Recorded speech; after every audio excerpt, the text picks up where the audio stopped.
हरे कृष्णा। राधे राधे दोस्तों। आज के वीडियो में सुनिए कार्तिक मास महात्म्य का 23वां अध्याय। आज की कथा शुरू करने से पहले हम आपको कार्तिक मास में सुनी जाने वाली पीपल पतवारी की कहानी सुनाते हैं। एक समय एक गुजरी थी।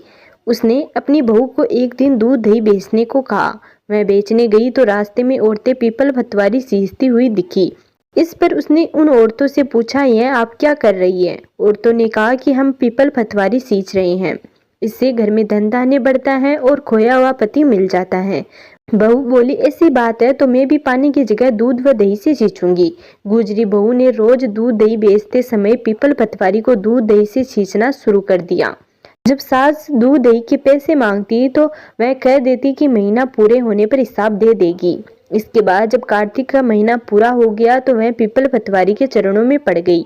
इस पर पीपल पतवारी ने पूछा कि क्या बात है, तो उसने कहा कि आज सास दूध दही का हिसाब मांगेगी। पीपल पतवारी बोली कि मेरे पास तो रुपए नहीं है, यह पत्थर और पान के टुकड़े हैं, जिसे ले जा। बहू वहीं साथ ले गई और उसने एक अलमारी में रख दिया। इसके बाद डर के मारे वह चद्दर ओढ़कर सो गई। कुछ देर में सास बोली कि बहू दूध दही के रुपए ला। बहू बोली, मैं जो लाई हूँ वह अलमारी में रख दिए हैं।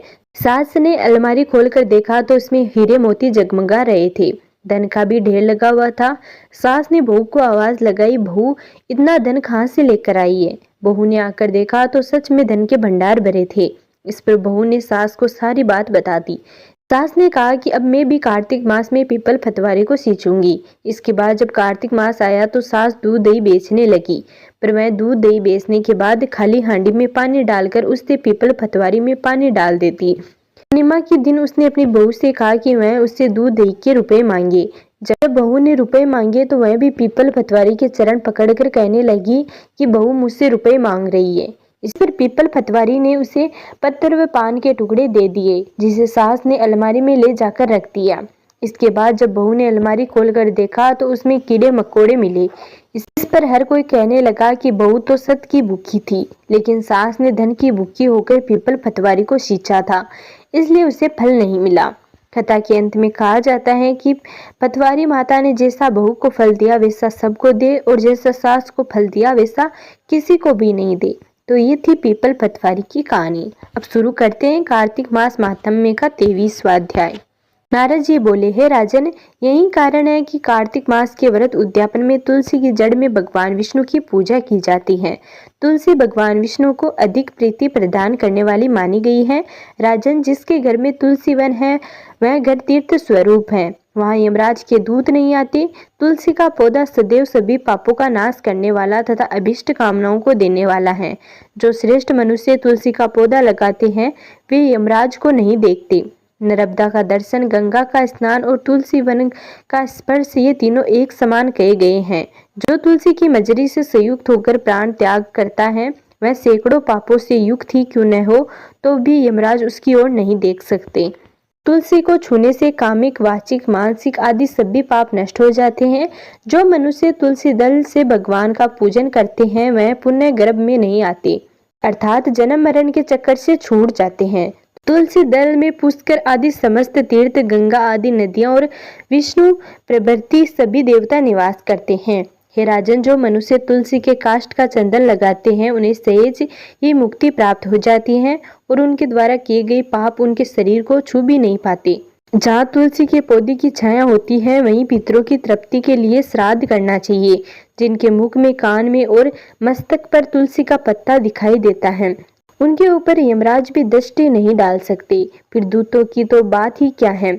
जो प्रतिदिन आदर पूर्वक तुलसी की महिमा सुनता है वह सब पापों से मुक्त हो ब्रह्मलोक को जाता है। इसी प्रकार आंवले का महान वृक्ष सभी पापों का नाश करने वाला है। आंवले का वृक्ष भगवान विष्णु को प्रिय है। इसके स्मरण मात्र से ही मनुष्य गोदान का फल प्राप्त करता है। जो मनुष्य कार्तिक में आंवले के वन में भगवान विष्णु की पूजा तथा आंवले की छाया में भोजन करता है उसके भी पाप नष्ट हो जाते हैं। आंवले की छाया में मनुष्य जो भी पुण्य करता है वह कोटि गुना हो जाता है। जो मनुष्य आंवले की छाया के नीचे कार्तिक में ब्राह्मण दंपति को एक बार भी भोजन देकर स्वयं भोजन करता है वह अन्न दोष से मुक्त हो जाता है। लक्ष्मी प्राप्ति की इच्छा रखने वाले मनुष्य को सदैव आंवले में स्नान करना चाहिए। नवमी, अमावस्या, सप्तमी, संक्रांति, रविवार, चंद्र ग्रहण तथा सूर्य ग्रहण के दिन आंवले में स्नान नहीं करना चाहिए। जो मनुष्य आंवले की छाया में बैठकर पिंडदान करता है, उनके पितृ भगवान विष्णु के प्रसाद से मोक्ष को प्राप्त होते हैं। जो मनुष्य आंवले के फल और तुलसी दल को पानी में मिलाकर स्नान करता है, उसे गंगा स्नान का फल मिलता है। जो मनुष्य आंवले के पत्तों और फलों से देवताओं का पूजन करता है, उसे स्वर्ण, मणि और मोतियों द्वारा पूजन का फल प्राप्त होता है। कार्तिक मास में जब सूर्य तुला राशि में होता है, तब सभी तीर्थ, ऋषि, देवता और सभी यज्ञ आंवले के वृक्ष में वास करते हैं।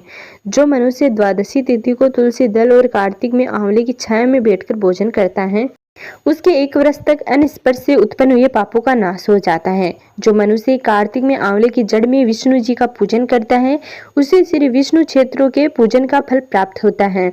आंवले और तुलसी की महत्ता का वर्णन करने में श्री ब्रह्मा जी भी असमर्थ हैं, इसलिए धात्री और तुलसी जी की जन्म कथा सुनने से मनुष्य अपने वंश सहित भक्ति को जाता है।